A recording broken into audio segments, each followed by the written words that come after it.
Hello, and we're glad to know you're still there and watching the run-up, the first edition of this year, 2023. I'll still get used to calling 2023. It's like I'm stuck in 2022. But in 2023, we're going to take a look at some of the things that shaped the political landscape of that year, and ultimately is going to end in this year because this is the year of election. February and March will be the times for election of our representatives, people who will now take the helm of affairs and pilot this ship called Nigeria, or this plane called Nigeria, to expected end, we hope. So we'll be discussing some of these things, and with us to discuss this is Dr. Omoshola Deji. He is joining us now to talk on some of these issues. Hello, Dr. Deji. Welcome to the program. Good morning. Thanks for having me. Yes. In 2022, a lot of activities really happened. We had the Electoral Act, we had the Emilokan, we had so many other things. Let's begin with the Electoral Act and how you think it shaped the political landscape, or it is going to shape the political landscape from now on to that the election proper in February and March. Well, the Electoral Act is going to shape the political landscape remarkably, especially with the introduction of the BVAS system by the electoral umpire. The 2023 it's going to be different. The 2023 election is going to be different. Most likely, it will be more credible, reliable because of the introduction of technology. We all know that technology makes things easier. Technology increased the credibility of election, and we hope that INEC will be able to follow it through. And the president himself has shown commitment by signing the bill into law for the introduction of the electronic system. Unlike before the 2019 election, where the president was reluctant to sign, apparently because he is participating in the election and he felt that the introduction of such technology will be to his own disadvantage. So the introduction of the BVAS system, as put forward by the newly signed Electoral Act, is a remarkable progress for the Nigerian populace in terms of electoral credibility. And I think the introduction of such technology has increased citizen interest in the participation of the election. We will see that more people have turned out to register, and now they are collecting their PVC. The youth are eager, and that's what we've always said, that when the process is credible, there will be less political apathy. So the Electoral Act is a step in the right direction, and it is a remarkable, significant progress for our electoral system come 2023 presidential and gubernatorial and legislative elections. Yes, the BVAS has had a demonstration sort of in the Ekiti and Osun elections. How would you rate the level of success of this BVAS?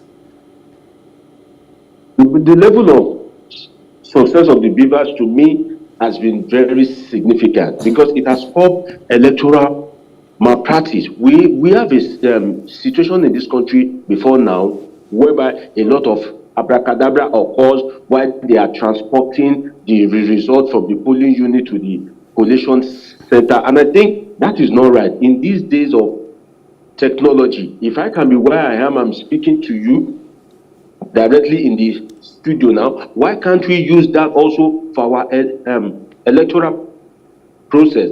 So I think that the BVAS system, especially because if you are able to transmit the result instantly and it's uploaded to the INEC portal, has increased the electoral process.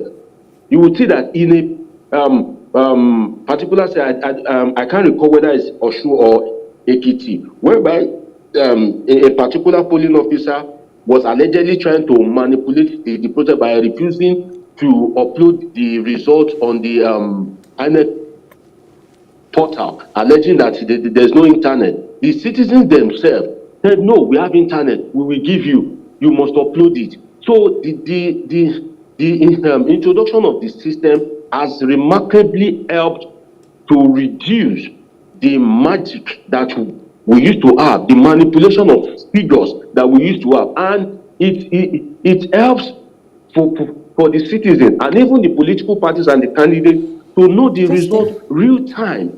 So the transparency that the beaver system has introduced into the system, into our electoral process, is one thing that Nigerians must be glad about, because when politicians know that if that the electoral system is transparent, and if you don't perform, if you don't meet up, if people don't want you, there is likelihood that you will lose the election. It will in turn increase performance in governance, unlike the system we've had before, whereby when politicians win elections, they believe that they are just there for their own interest and that of their family. So the beaver system, to me, has really helped remarkably for the Osun and Ekiti and also Anambra election. And I believe that going forward, it should be encouraged. And for the 2023 election, if we truly want credibility, then we should have the beaver system. The argument about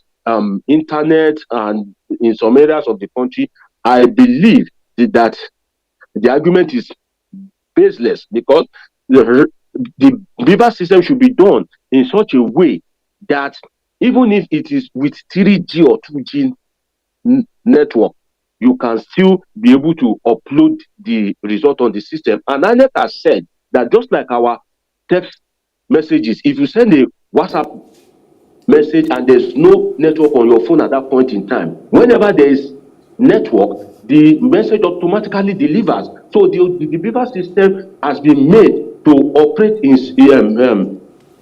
such ways that even if there's no network, it will later deliver. And I believe that that is what we need right now, especially in our political system, whereby politicians can go to any length to make sure that they force themselves on the Nigerian people. We're looking at political issues that shape 2022, and we cannot do that without mentioning the speech that was given by the presidential candidate of the All Progressives Congress, Bola Tinubu, when he came out and declared during a campaign event that it is his turn to become the president of Nigeria. And, he went ahead to, when there was a bit of back and forth about his speech, he went ahead to remind the present president, Muhammadu Buhari, about his past electoral defeats before 2015. He even, the stray bullet, or as we used to say on Twitter, hit a lot of people, including Governor Abiodun and Vice President Yemi Osinbajo. And, even the Yoruba words that he used during that speech, Emilokan, kind of finally became, a campaign slogan. And, people at the time, the conversation surrounding that speech was that, he was going to mar his presidential, aspiration at the time. But as it is, he has gone ahead to become the candidates running for the APC. Do you think that the effects of that speech are still in the bags and would come forth just before the elections? Or how do you see that? Well, it depends on how Nigerians take the speech of the APC presidential candidate at that point in time. Some Nigerians will see it as is right. So some will think that maybe he's speaking the truth anyway, that he actually helped these people that he has named. And it is of public knowledge that he was quite very influential as the political striker of APC at that time to ensure victory for his party. Now, having said that, some Nigerians will also think that the statement is an arrogant statement, that you don't play God, you don't see yourself as the God of a democratic system, even if you have one form of influence or the other, and coming out in public to make such statement, it is least expected of somebody of his caliber, especially at an election period. Election period is when politicians are most humble. Election period is when politicians are most respectful. But sadly, that has not been the attitude of the APC presidential candidate. What we've seen like is arrogance, is attributing victory to himself, is the personalization of political power. And I think that is not right. This is the same person that we said that the mentioning of the presidential candidate of the Labour Party, Peter Obi, it is an insult to him. This is the same person that will say the mentioning of the PDP deputy governorship candidate in Lagos, the mere mentioning of her name, Funke Akindele, it is an insult to him. The question is, who are you? Are you God?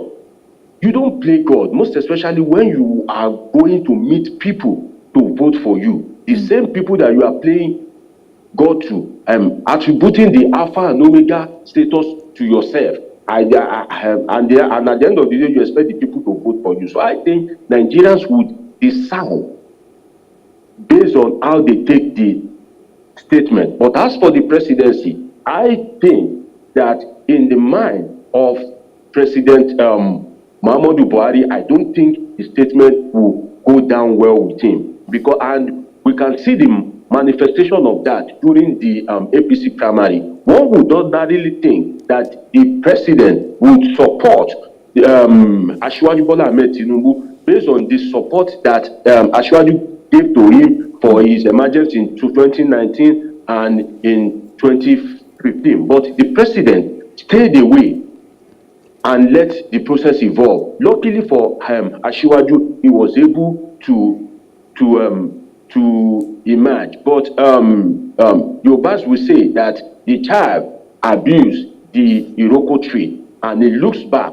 He has forgotten that the Iroko tree is not going to act immediately. If you permit me to say that in Yoruba, he says, "Omode buroko oboju eyin, ojoko loluwere npani." The Iroko tree is not going to act immediately. So, if the president is going to act, he's the president, he has all the powers, he's the commander-in-chief of the armed forces, and he has nothing to lose. So, if the arrogance continues, he is sending a message to the political, especially the northern political oligarchs, of how his presidency is going to be. And look at what happened yesterday when former President Olusegun Obasanjo, who has right to support whoever he wants based on his own assessment of the candidate, but what did the spokesperson of the APC presidential candidate say? He regarded President Obasanjo's support for Peter Obi as worthless.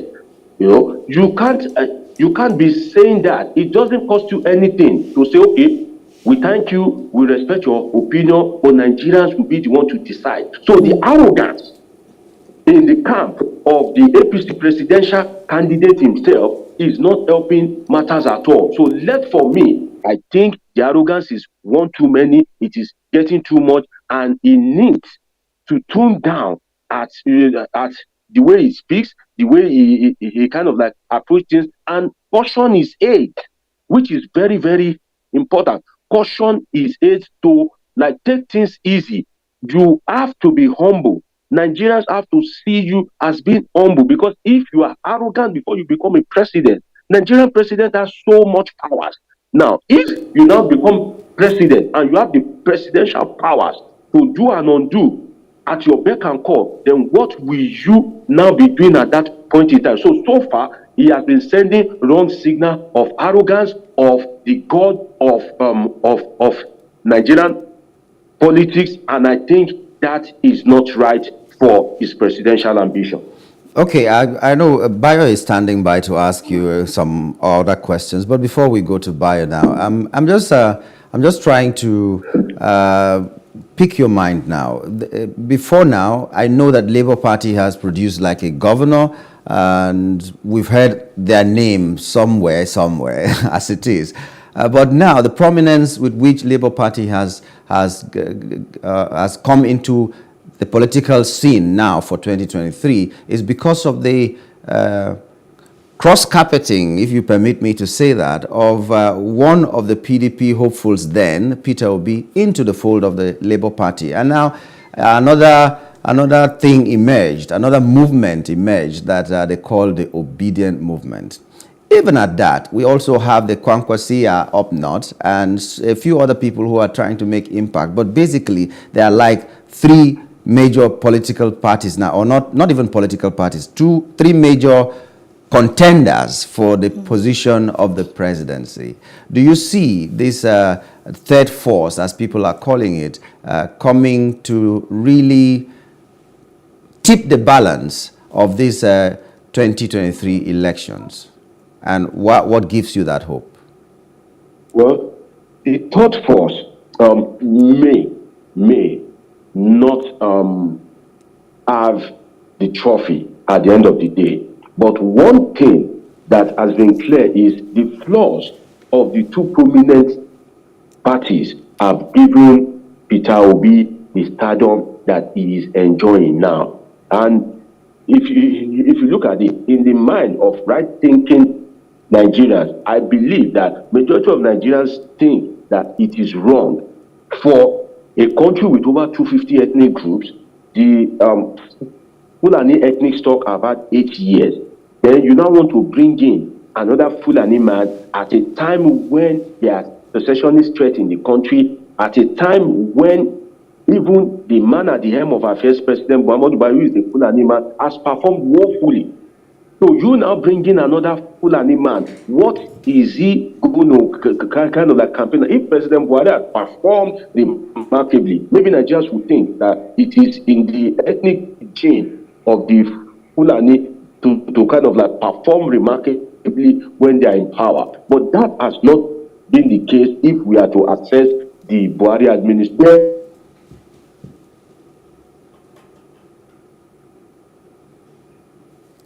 Hello, Deji. Oh, I think there's been an interruption. Yeah, well, as soon as Deji is back, we're going to bring him back to continue what he was saying. In the meantime, I'm sure, Bayo, you're just waiting to bombard him with some more questions, even though whatever question you ask him, it's not like he's in at the helm of affairs that you will tell him what did you do. Yes. Hello? Yes. Okay. I'm back. Okay. As I was saying. Yes. Okay. As I was saying, the flaw in the APC ticket as well has really helped Peter Obi. Maybe if both parties, the APC and PDP, had presented candidates without any blemish or flaws, I think Peter Obi would not be enjoying the stardom that he is enjoying now. Because if you look at the APC ticket, the Muslim ticket, it is absolutely a bad omen for the future of the Nigerian state. And the APC presidential candidate himself has not helped himself so remarkably because of the baggage that he carries. This is a candidate that Nigerians can't really say what is your true name, what is your true background, what is the true source of your wealth, what is the status of your health. These are things that have been hidden in somewhat mystery or the other, and that is where I salute former President Olusegun Obasanjo, because he has shown that he is not an ethnic man by assessing the candidate. And I think President Obasanjo, in fairness to him, is right. If you as an elder statesman could come out and say you want to support a candidate whereby so many things are shrouded in secrecy, I think that would decrease the respect that former President Obasanjo has both in Nigeria and outside the country itself. So I think it is a good day for Peter Obi, but the likelihood of its emergence is still somewhat slim based on the issue of structure, based on the issue of his penetration to the north. And when I say the north, I say that with strong interest. I have not seen Peter Obi do much to to to to win the heart of the northern oil polloi, the Talakawas of the north, who we all know have a strong voting power. So I think that Peter Obi, despite his bright chances, if he really wants to clinch the, the, the presidency of Nigeria, he has to go north.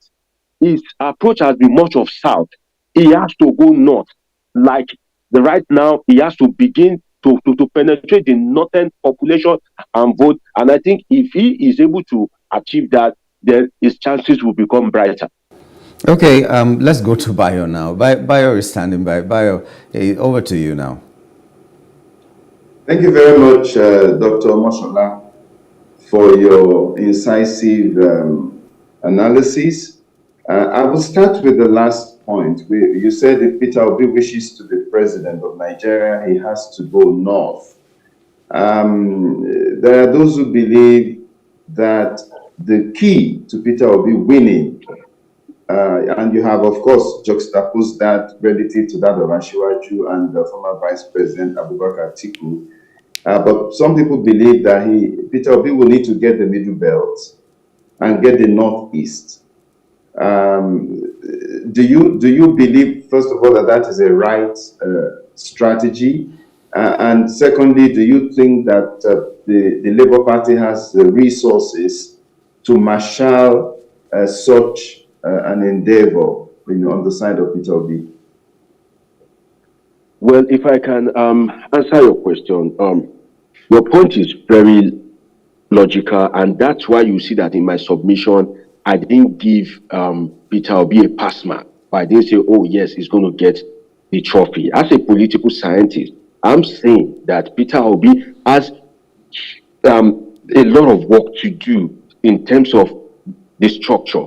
And I've said it on other platforms before that there are some people that will even wish to vote for Peter Obi, and it will be difficult for them to locate the logo of the Labour Party. In terms of making the Labour Party an household name, everybody knows the logo of PDP and APC. I don't think that is occurring on the part of the Labour Party. Then, in North, it's very important, and I can break it down into two. Now, Peter Obi's emergence largely relies on the North. And by the North, I mean the North Central, the Northeast, and the Northwest. In the sense that if you go back to the Eziogu coup of the 1960s, that has brought some kind of ethnic suspicion between the Southeast and the Northern oligarchs. Has that suspicion been erased by the emergence of Peter Obi? How do they see a Peter Obi presidency? Do they see Peter Obi as someone that can carry them along or won't come back for vendetta based on the alleged injustice that has been meted out by northern politicians and military men who have had the opportunity to occupy power over the decade? That question, to me, I think has been left largely unanswered. But if we are to trace it back by how many support Peter Obi has gotten from the northern oligarchs, we would say that it is few. And that, to me, means that that ethnic suspicion that was erased when the northern oligarchs supported former President Olusegun Obasanjo to clinch the presidential seat of Nigeria in 1999. We do not have that now for Peter Obi. And these northern oligarchs, whether we like it or not, command good followership. I served in Kano during my NYC days years back, and one of the things I realized is that they not still have this system, this like command and control system, whereby one rich man that is seen as a demigod that everybody are shouting Rankadede for can say, okay, go this way. And before you know it, the Talakawas, the Alimajiris, they just go that way. The North still have a system whereby when their respected religious cleric speaks and say, oh, go this way, you find them going that way. So the northern oligarchs, how Peter Obi has been able to mingle with them to gain their trust will largely impact on whether he wins the presidential seat or not. That said, his penetration to the the Talakawas themselves, just like it will be difficult when Buhari was contesting in 2015 for a northern oligarch to tell the Talakawas that don't vote Buhari, because Buhari has made himself like the masses champion at that point in time. So if Peter Obi is not going to mingle with the northern oligarch, which I think he needs to, then he has to sell himself to the northern grassroots so that he can present himself as the candidate that they need. But right now, those two issues, I think, are a major thing that Peter Obi needs to work on. One is penetration of the northern oligarchs. Two, the acceptability by the northern masses. Okay, just a quick follow-up, if Yamkul allows me. You mentioned in response to Yamkul's earlier question about the potential impact of the BVAS in the next elections.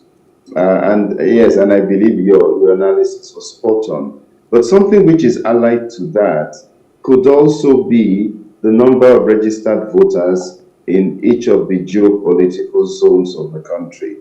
And I saw a data, if that data is correct, it was a data about the number of people who have not yet collected their PVCs. Now, in the north, that number is in the few thousands. In the southwest, it is over 3 million who have not collected their PVCs. In the southeast, it is over 1 million people who have not collected their PVCs. How do you see this, if these figures are correct? How do you see this impacting the next elections? Well, I see it impacting the election for the candidate from the regions you mentioned, if by any chance the election goes the ethnic way. Because, and one of the problem with the 2023 election is that we have major candidates from the three major ethnic groups of Nigeria. We have the PDP Atiku Abubakar from the Hausa Fulani, Peter Obi from the Igbo extraction, and Asiwaju Tinubu from the Yoruba Southwest extraction. So if the ethnic passion that we've always had in our election to go, then Asiwaju Tinubu will be losing huge chunk of vote, and Peter Obi will be losing like huge vote as well. So I think that the collection of the PVC should be based on public enlightenment. When people begin to see the essence of voting, when people begin to see that voting during an election is more like an oxygen in nostril, then they would take it serious. They would go out to participate in the electoral process. But as it is now, with the failures that we have in governance, with the way politicians go into political office and just go there to represent themselves and their family, this is affecting political participation. But if the trend continues the way it is, it will definitely affect most likely Peter Obi and the the candidate of the APC, Asiwaju Bola Tinubu, because now, in terms of the major ethnic group, is a more of to your tent, O Israel. And that is why that analysts have been saying that the election might go into a runoff. Because if you look at the past election, for you to become president of Nigeria, you need the support at least 2 out of the 3 major ethnic groups. If you look at past elections carefully, if you are contesting, you must have maybe the support of the Yoruba and the Hausa Fulani, or the okay, for example, the emergence of President Muhammadu Buhari, and if you look at the formation of his cabinet and team, it's majorly the vote of the Hausa Fulani and the Yoruba. So during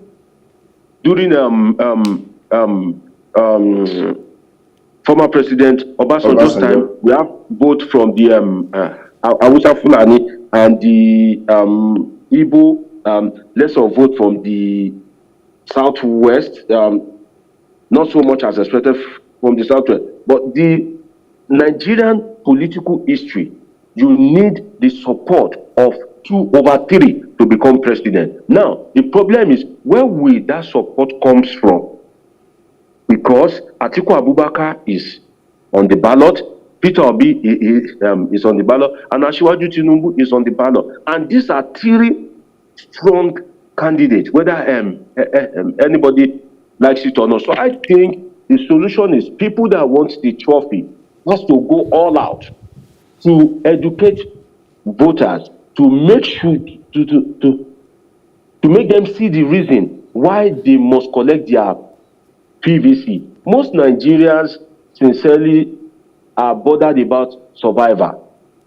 The economy is so hard, like people are just struggling to survive. So, and if we are to put the Maslow hierarchy of needs into the picture now, people will first of all think of how to survive first.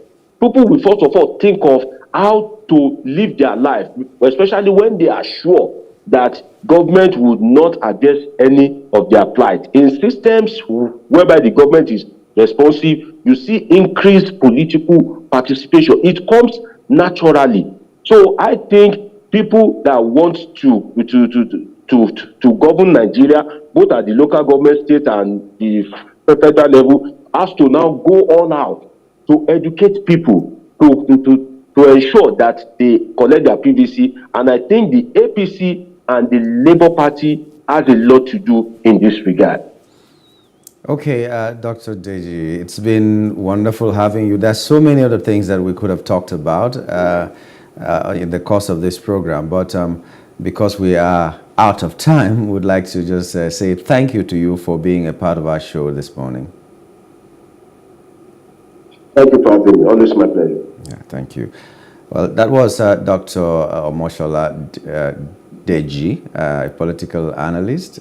He's a political scientist, rather, and he spoke to us on some of the issues that shaped the political landscape of 2022. And ultimately, we're getting to the election proper in February and in March. We're hoping that you are making effort to collect your PVC. Right now, until January 15, it's still very close to you at your polling unit. So wherever you are, try to get to your polling unit before it gets back to the local government headquarters, where you have to go and queue after maybe 1,000 people have reached there like 5 o'clock. So forget about the fire brigade approach and make sure you go collect your PVC at this time.